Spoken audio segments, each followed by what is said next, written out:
Dear students, this is the second lecture on research methods. In the first lecture, we looked at how to identify a research problem, and now in the second lecture, we are going to talk about the role of methodology and methods. Now, the first question in this respect would be, what does the term research methodology mean? Friends, this research methodology consists of two parts, method and logy, which means methodology is the study of different methods that researchers employ to collect data, to analyze data, and to present data, to present the findings of the analysis of data. Now, in this respect, methodology can be defined in various ways. It includes methods and ways of seeing the social world, and there are two terms which theoreticians often use in this respect: ontology and epistemology. Ontology refers to theory of reality.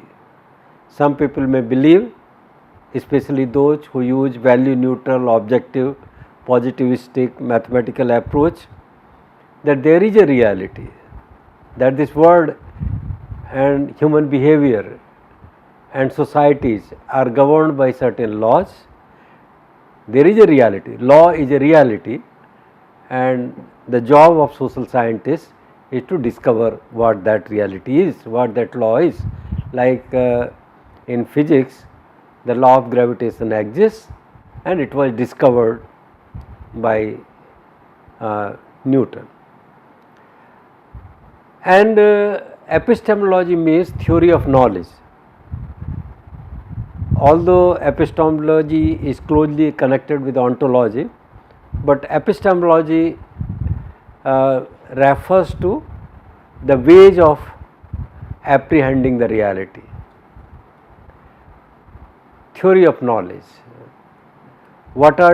If reality exists, or if reality does not exist, it is constructed. In all cases, how to comprehend the reality. What constitutes knowledge? What constitutes a valid, right method or methodology of understanding the reality? That will be the subject matter of epistemology. In methodology, we also study the merits and demerits or critique of different methods.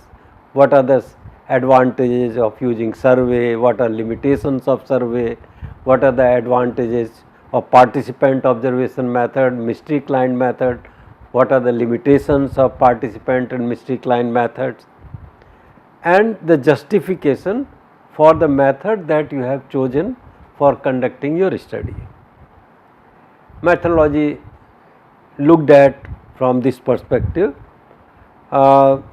refers to broad ways of collecting and analyzing data, and this also means ways of ensuring the validity of your inferences, findings, tools, and that of the prediction, if you ever engage in prediction.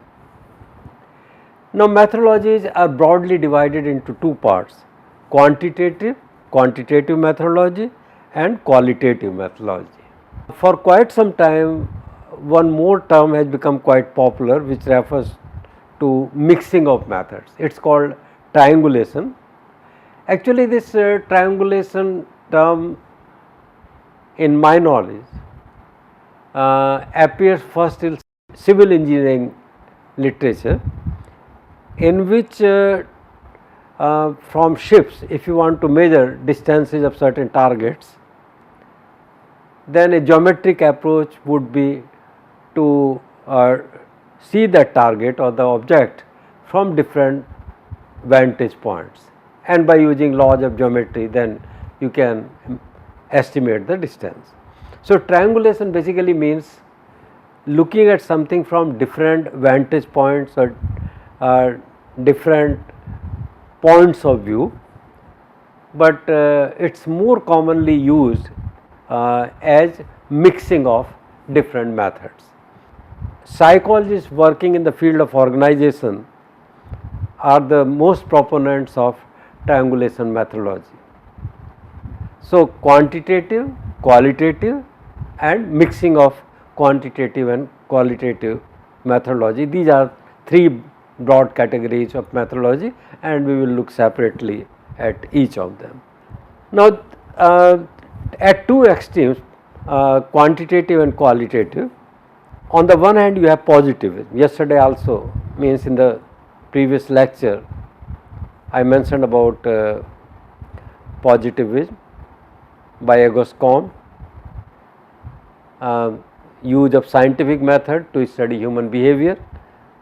He was the first philosopher to say that we need another science which will use the method of science, but which will differ from science in the subject matter. In place of studying the objects of this world, say in place of studying optics, sound and so on, we are studying human behavior, but the methods are same. There is a slight change in this approach by Karl Popper, another philosopher, who said that it's not possible for us to corroborate the reality. So, for him also reality exists, but it's difficult to corroborate the reality. He focuses more on whether it is possible to falsify a hypothesis or theory on the basis of empirical data or not. So, the attention shifts from corroboration to falsification. It retains the idea of objective truth, but adds conjectures, imperfection of knowledge and the axiology of unavoidable bias in the scientific studies of society and human behavior. There is also mathematical sociology.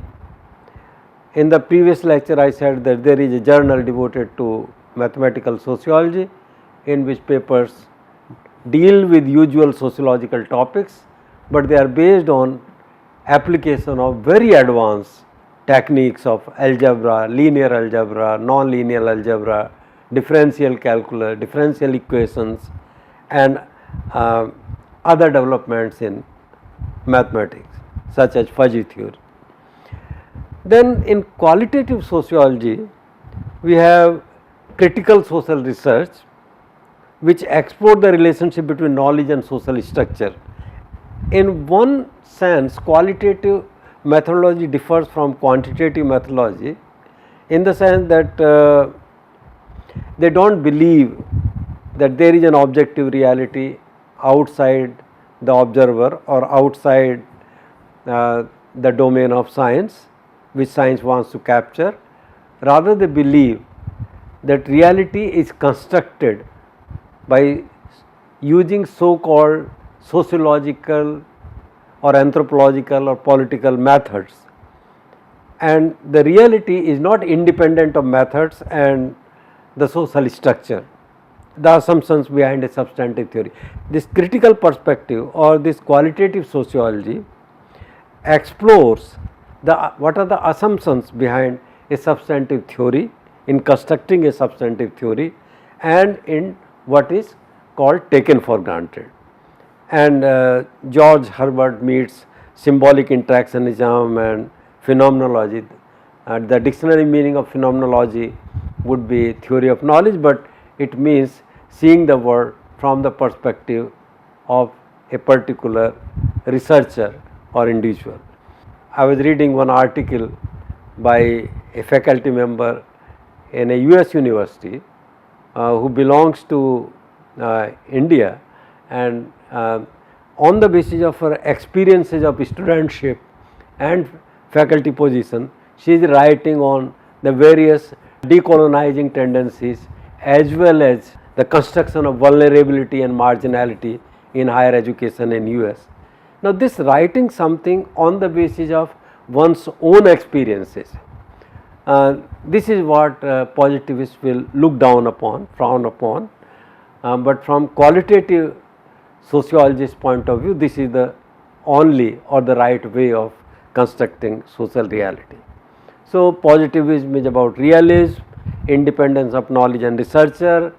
It deals with social facts or constructs social facts at meso level, means at the level of groups, or at the macro level, at the level of societies, communities. It constructs indicators, rates and ratios and regularities and patterns of human behavior, which is beyond the experiences of one single individual, or the norms or patterns or values which are internalized by all members of society or all members of the community.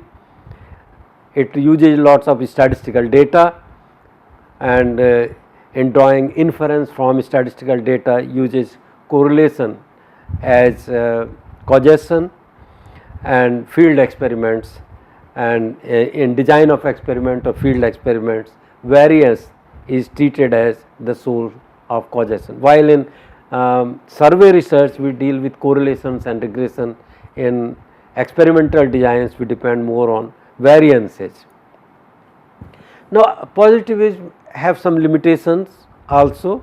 These limitations are suggested by impossibility of independence of knowledge and researchers, biography, social context, this angle, interpretive approach, that reality can only be seen as interpreted by the researcher or by the members of the community or by experts or by civil society workers.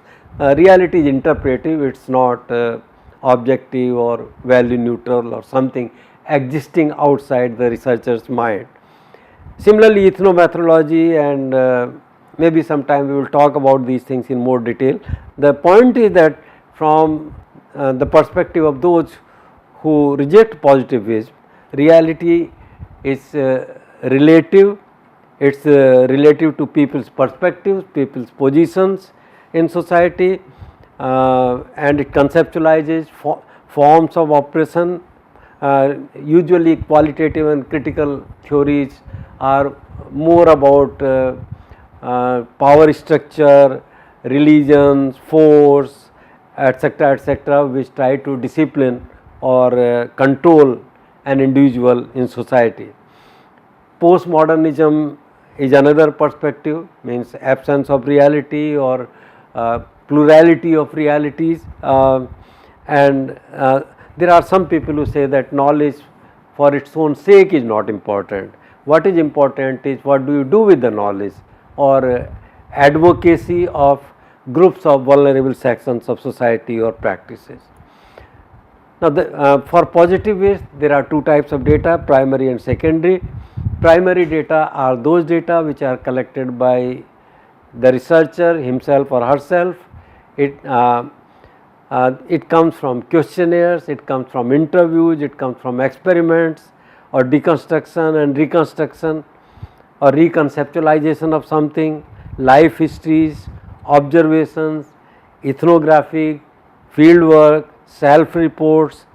I was referring to that research by a lady faculty in US who, on the basis of her own study, her own autobiography sort of, is writing about the processes of decolonization and marginalization.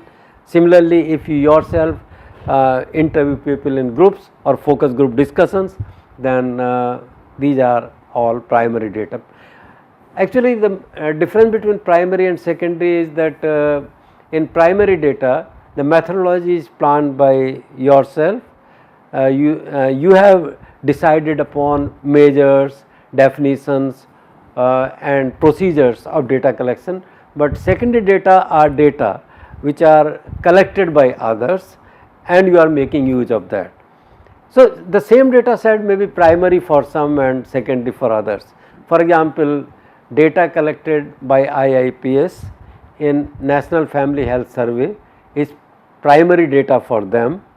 For the researchers of IIPS it is primary. For me in IIT Kanpur, if I use NFHS data, it becomes secondary. the problem in using secondary data is that I should not engage in routine kind of analysis of secondary data obtained from IIPS. I must also look at the various sources of errors in the data. I must examine the data quality. I must also know the definition of different concepts, operationalization of different concepts, then only I can more meaningfully, more rightfully interpret the findings of the data. Then studying biographies written by others, historical material, census data. I must know, suppose I am analyzing trends in urbanization based on census data, I must be aware of the fact that the definition of what is called urban locality has been changing from time to time, and the levels and trends in urbanization would be therefore dependent on the changes in definition. If I want a study of trend in urbanization in India, I must correct my urbanization data for changes in definitions. Then other unobtrusive material. The term obtrusive in sociology is used in the sense that when you collect data from a community, the very participation in the community for collection of data might change behavior of the people. In unobtrusive case means in which your methodology is not affecting people's behavior. Archival material can be a good source. You go to archive, sit there and collect data. Now, you are sitting in the archives for collection of data and for writing history of certain period, this methodology of yours is not going to change the behavior of people or power structure of that time. This is unobtrusive.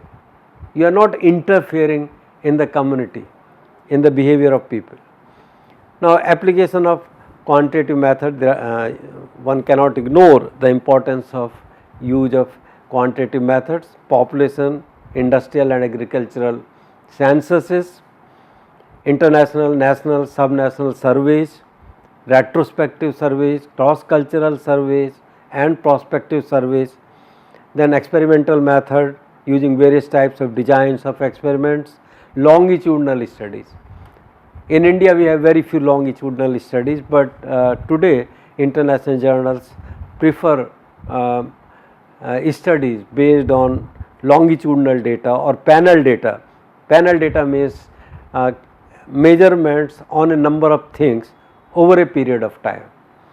There are special techniques of analyzing panel data, and economists are making greater use of panel data than sociologists, but this is another way of applying quantitative methods, one of the most advanced technique, and it is the analytical approach actually used by you which brings originality to research, or which makes your research scientific.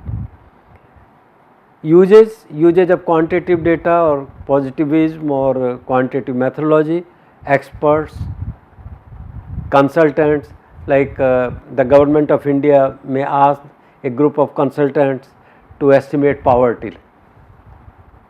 Now, this estimation of poverty cannot be done by using qualitative methods or deconstruction or reconstruction or say mystery client method or participant observations.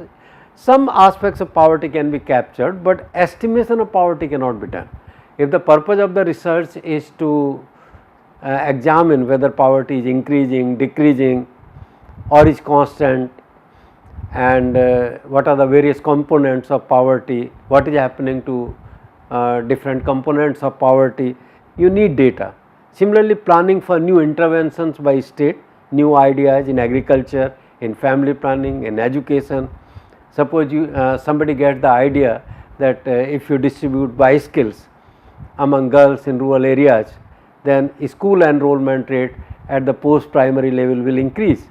Now, you will need data before doing the experiment of distribution of bicycles, and after 1 or 2 years after the distribution of bicycles and compare to say whether the hypothesis of relationship between biskills and dropout rates or enrollment rates at post primary level exists or not, whether such a relationship exists or not.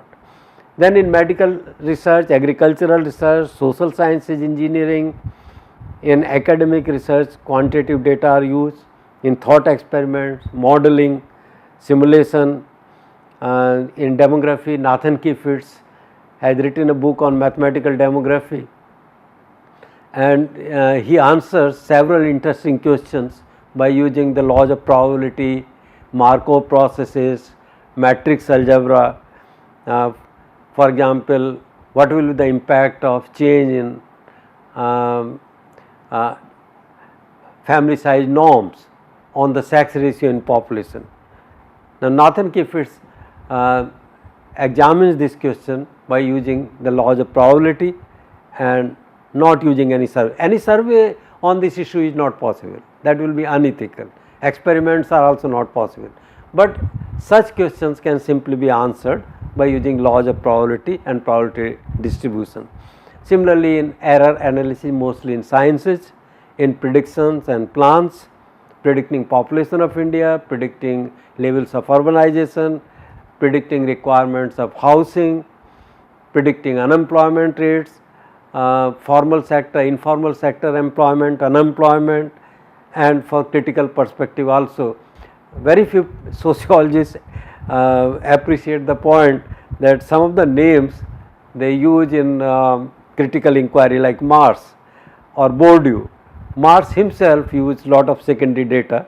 If you read his book Capital, the 3 volumes of Capital published by Progress Publication, you will find enormous, tremendous use of statistical data on health, infant.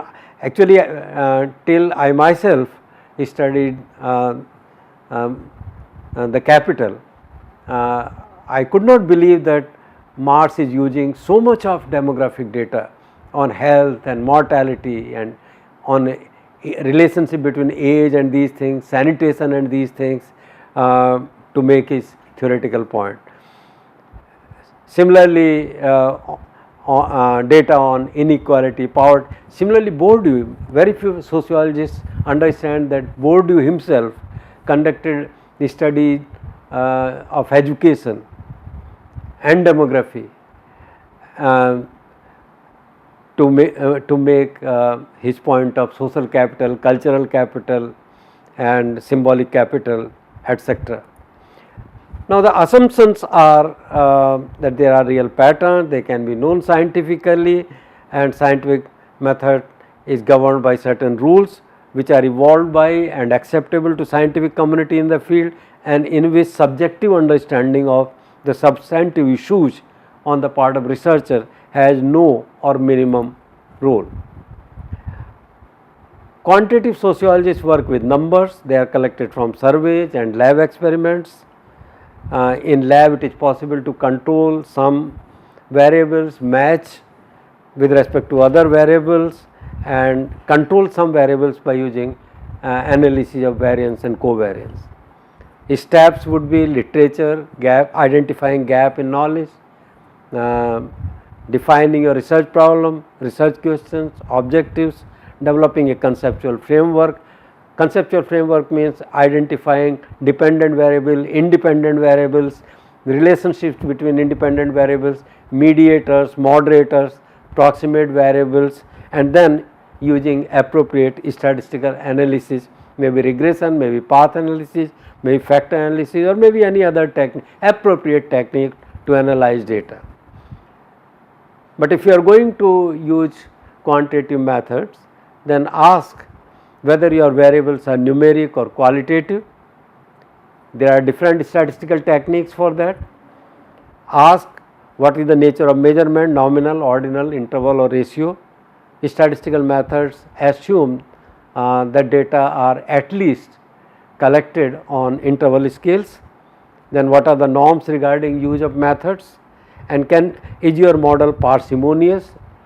Parsimonious means you can certainly explain 100% variation in something if you include all possible variables as independent variables, but that will be a bad model. In a good model, a minimum number of independent variables should be able to explain say 60-70% of variation. That should be good enough. So, parsimony, we trying to explain something in terms of limited number of variables, not unlimited set of variables, which is justified on the basis of literature. Now, there are also limitations, that is why we go for qualitative method. These are limitations. These are basically the limitations of mathematical sciences. There are some of linearity. The word is actually non-linear. Linearity, in the physical significance of the term linearity is that if there are two variables x and y, we will say that x is linearly related to y if fixed changes in x always produce a fixed change in y. But if change in y depends on change in x and also on the value of x, and it also depends on some other variables which interact with x, then you have a non-linear problem. Real world problems are all non-linear and complex problems, but we begin with linear analysis on the basis of our data. Later on, once we understand that the nature of relationship is non-linear and this is the nature of non-linear relationship, then we can modify our findings. Now, coming to qualitative methods, I quote something quite interesting. This is from Kirk and Miller, that most of the technology of confirmatory non-qualitative research in both the social and natural sciences is aimed at preventing discovery. When confirmatory research goes smoothly, means referring to original positivism, confirmatory research, when this goes on smoothly, everything comes out precisely as expected.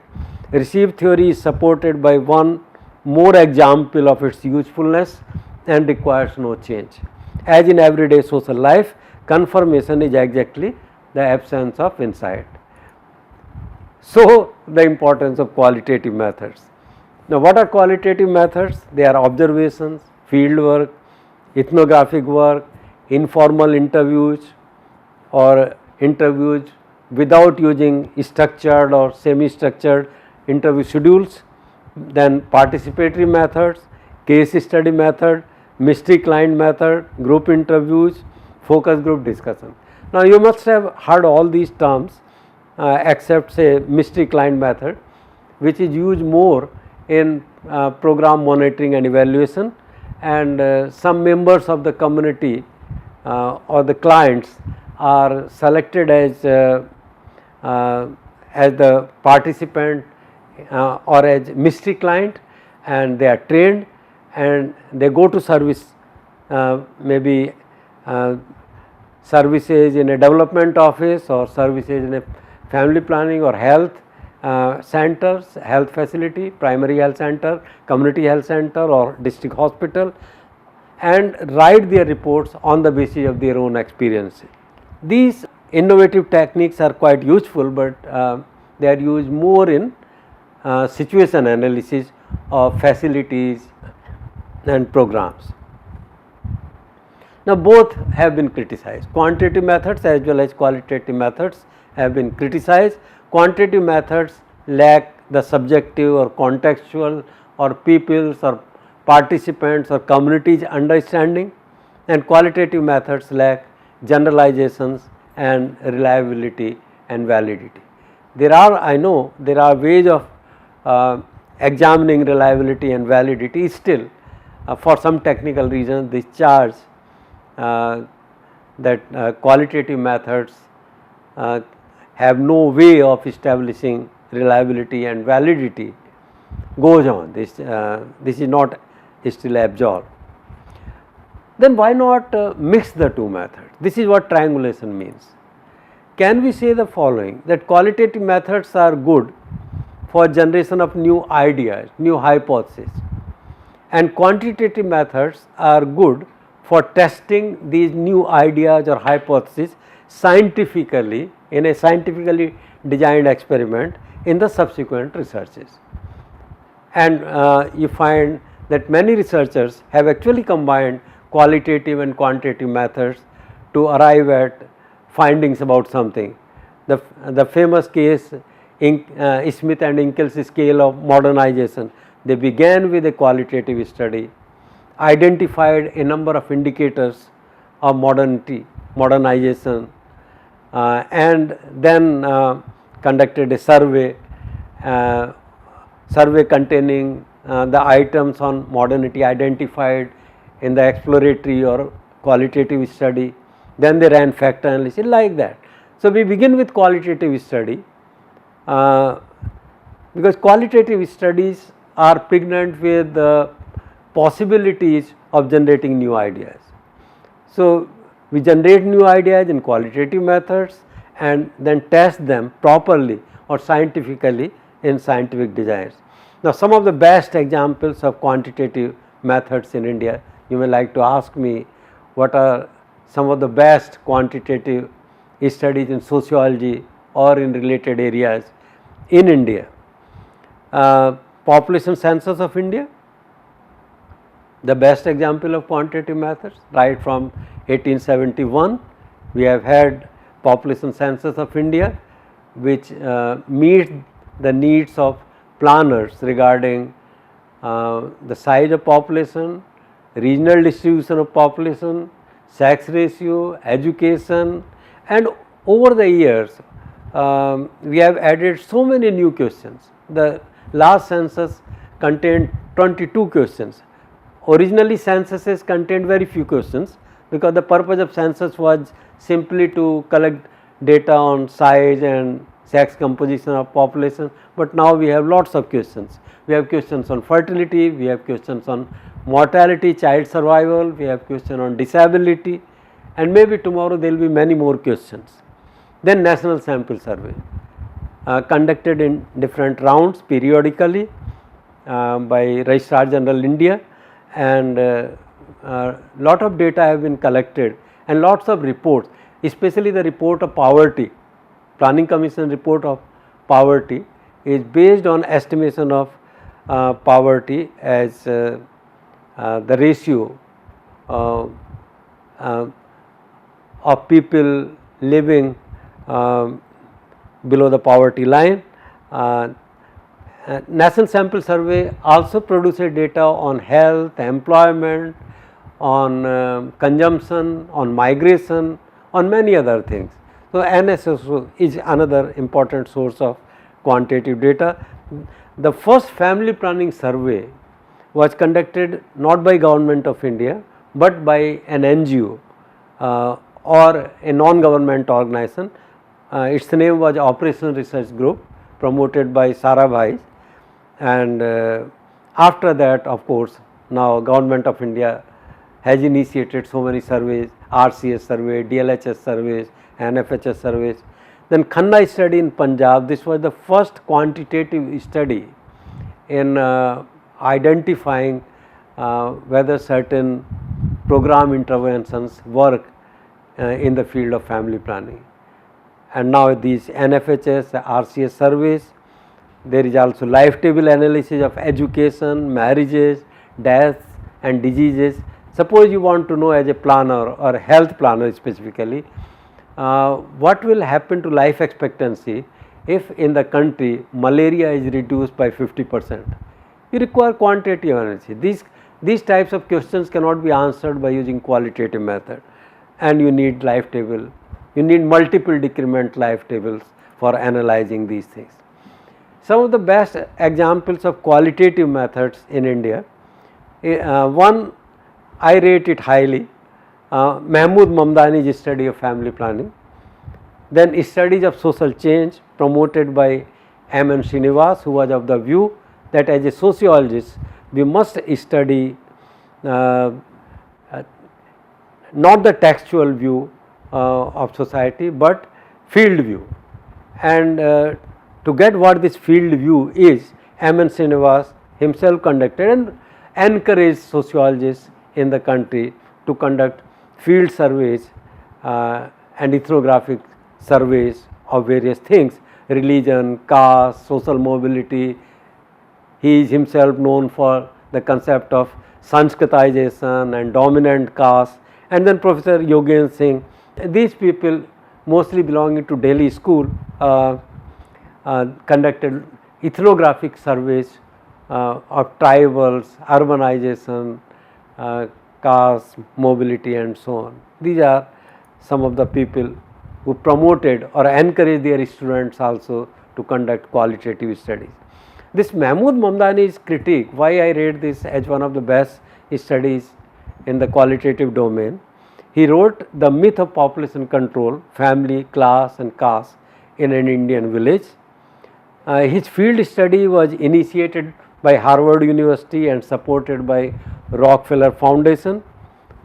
He chose Manupur as the center village of the Khanna study, where a larger study, quantitative study of family planning was done to test contraceptive methods like condoms and pills. And his conclusion of his ethnographic study was that family planning cannot succeed without understanding the needs of the people. For example, people need children to work on farms and for old age security. He suggested that change in pattern of land ownership and technological change are needed to reduce demand for children. So, the question, to what extent a particular contraceptive can reduce fertility and by how much, birth rate by how much, was replaced by under what kind of conditions in the future. Do we require a technological change? Do we require change in agrarian relations? Do we require change in social structure so that fertility can decline? And this qualitative study was of the view that yes, we require social structural change to reduce fertility. My own study of Muslim fertility, this was done in Kanpur city. I would not say this is one of the best studies, but just to give you an example of qualitative study. And I will tell you the main point which this study came up with. The aim was to understand the Muslim view of fertility and family planning. It showed that while in general Muslims have an Islamic view on the matter, there are significant socio-cultural and ecological differences in views regarding what Islam says. So, the interesting part was that I found that all Muslims across the community, all types of people say that yes, Islamic view is important. Even today on many issues you find controversies, fatwas and all, because for people belonging to Islam, Islamic view of something consists of the core of their thought patterns. But what was interesting is that what is Islamic, whether Islam says this or that interpretation depends on class, caste, neighborhood, social status, education, urban rural residence and many other factors. We have also done qualitative studies of social movements and looked at social movement from the perspective of founders of organizations, people or target groups, and these types of studies once again, as I said, lead to interesting hypotheses which can later be tested in quantitative study. Now, why triangulation?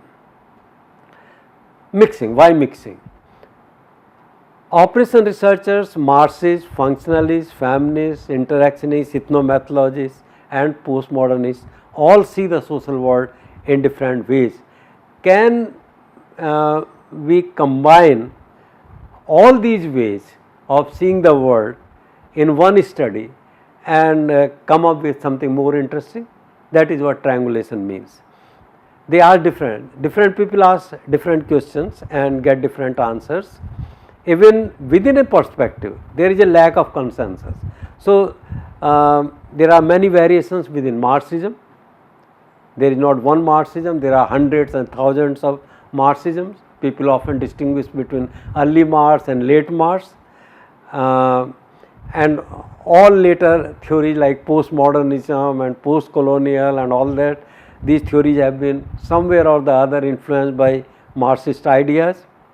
Within functionalism also, Durkheim, Parsons and others reach different conclusions on many issues. And in positivism, you have positivism, logical positivism, post-positivism and so on. What is important is reliability and validity or relevance for social transformation. Quantitative studies focus more on collecting reliable and valid data. Qualitative studies, advocacy, praxis, they focus more on what is the relevance of your finding for social transformation. But can we not combine them?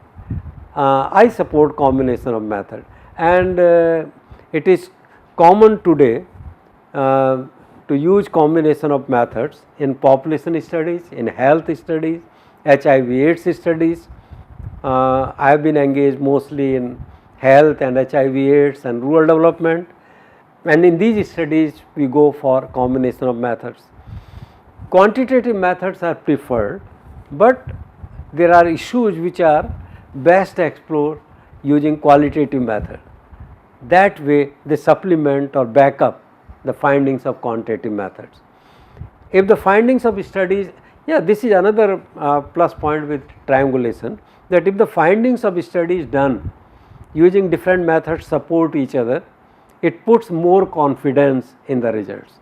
If they contradict, they raise new questions.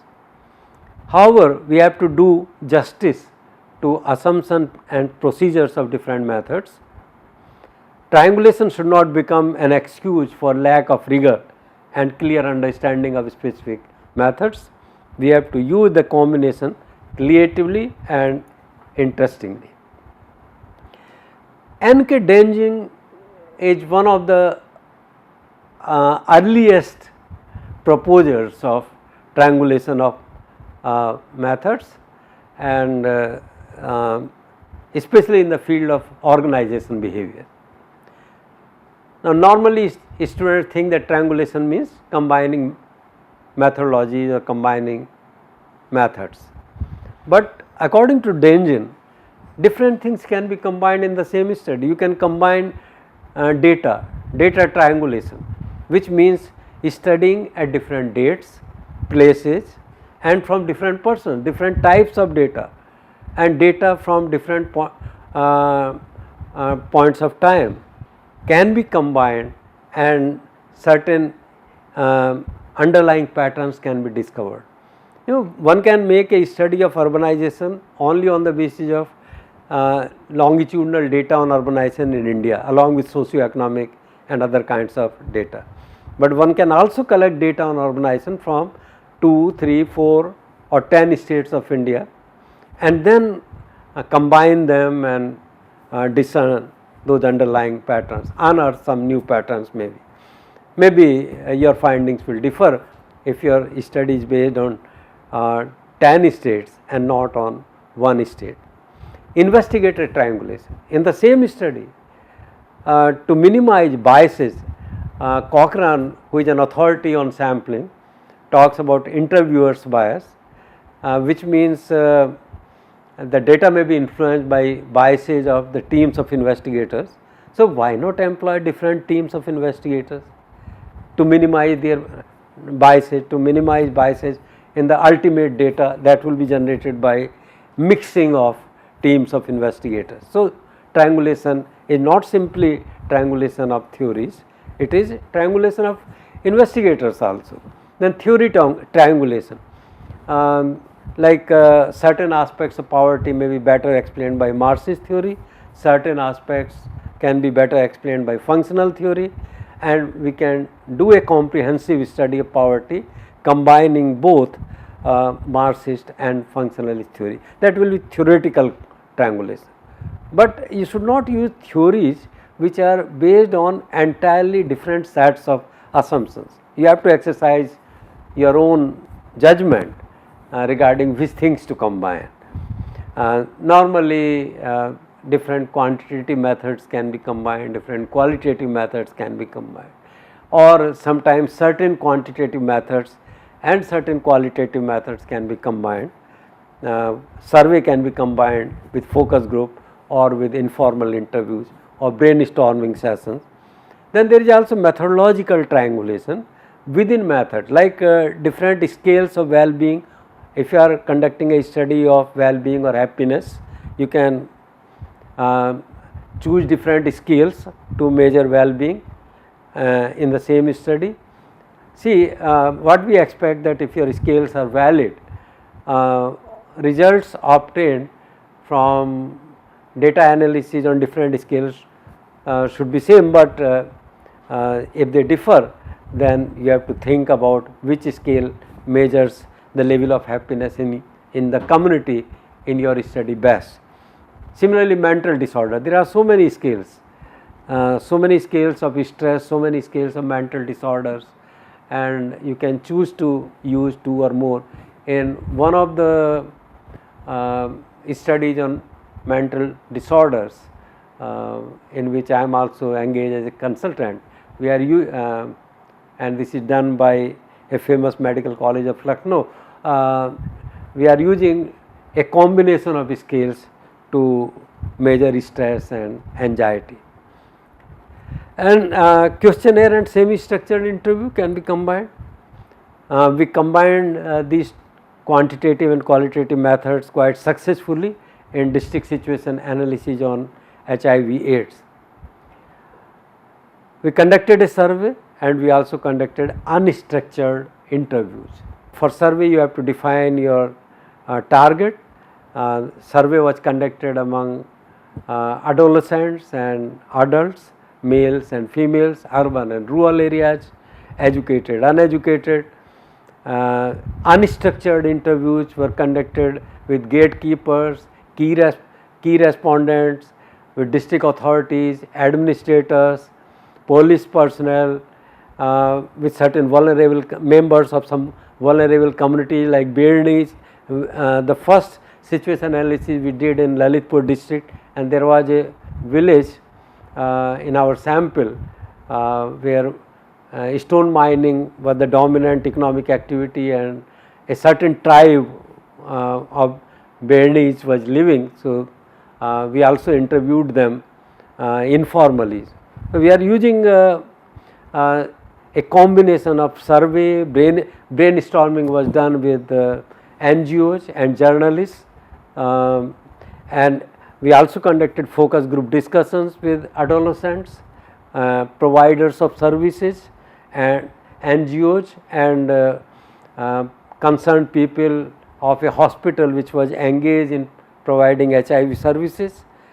We also use a lot of secondary data obtained from district reports, health reports, statistical diaries, and we interviewed diverse stakeholders. And we made our own observations also. We visited, our experts, our team members visited different facilities and observed. We also observed certain rituals, rites, and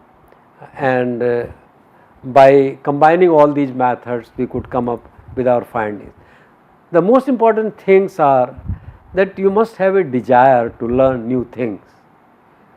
Those who believe in combination of methods actually give less importance to method, they give more importance to objectives. I am not saying that method is not important, method is certainly important and you have to choose your methods carefully, but whichever methods serve your purpose, your objectives, whichever methods will help you in answering your research questions, choose those methods. Then creativity in asking questions, identifying gaps in knowledge, in raising questions, in formulating hypotheses, in choosing methods, combining methods, comparing findings of different methods, and if they are inconsistent, in raising new and interesting questions. Then logical, you must follow a logical systematic approach. This logical systematic approach can be quantitative and also qualitative. Then reflect on your methods. If you are using logical scientific approach, you must be able to reflect, and we often ask PhD students in their defense that if you are going to conduct the same study once again, how will you do it? Because now in the process of conducting the research, you have reflected on all aspects of methodologies, analysis and so on, and you have become aware of your limitations. So, if you are to do a more perfect study in the future, how will you take care of your limitations? We want students to reflect on that. And you must develop ability to draw interesting inferences which can lead to new ways of thinking or interventions. Thinking especially in the context of theoretical research, and interventions in case of applied research. Okay, in study of in monitoring and evaluation studies, you may find that yes, the past research, the past methodologies or procedures or interventions have failed. But on the basis of your study, you should not only be able to tell that the past interventions have failed, but you must also be able to suggest some new hypotheses, some new ways of interventions which are more likely to succeed in the community in which you are making the study. Okay. For further readings, I would definitely like to identify one journal. I am a great admirer of method mixing of methods. So, I would like you to read a journal. This is the title of the journal is the Journal of Mixed Methods Research. This is the cover page of that journal. The application of mixed methods, you may read it. This is in the language of the journal itself. I have simply copied these 5 points. The stated scope includes the I am saying I have simply copied these points from there. I have not changed the bullets. Explore terminology and nomenclature used in mixed methods research. If you read articles published in Journal of Mixed Methods, you will be able to explore new terms, new terminologies and nomenclatures which are being used in combining different methods. Combining different methods has become a new method actually, and it has developed its own jargons. You must become familiar with those jargons. Providing a forum for discussion of parameters affecting mixed methods research. Then creating the paradigmatic and philosophical foundations for mixed methods research. It is not merely an idea, it is also a philosophy. There are philosophical foundations of mixed method research. We will not be able to cover everything in this 10 lecture research methods course, but yes, you must go through some articles of this journal, and you must like to explore that there are paradigmatic and philosophical foundations for using mixed methods in research in different areas. Then illuminating design and procedure issues. One who is using say experimental design alone, and one who is using experimental design along with something else, say participant or mixed client method, they may be using experimental designs of different types. So, illuminating design and procedure issues. Then determining the logistics of conducting mixed methods research. Logistics are very important.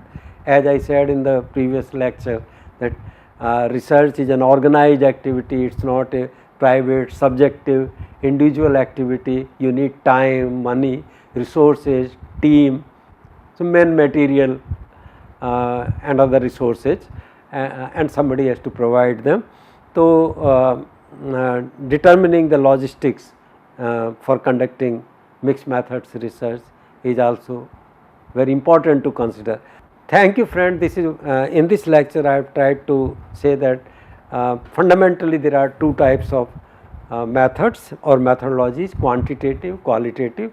They are based on different ontologies and epistemologies, but in practical research in social sciences or in operation research or in applied research today, mixed methods research has become more popular, and you must be familiar with triangulation, different aspects of triangulation, and the new jargon that the combination of different methods has given rise to. Thank you very much.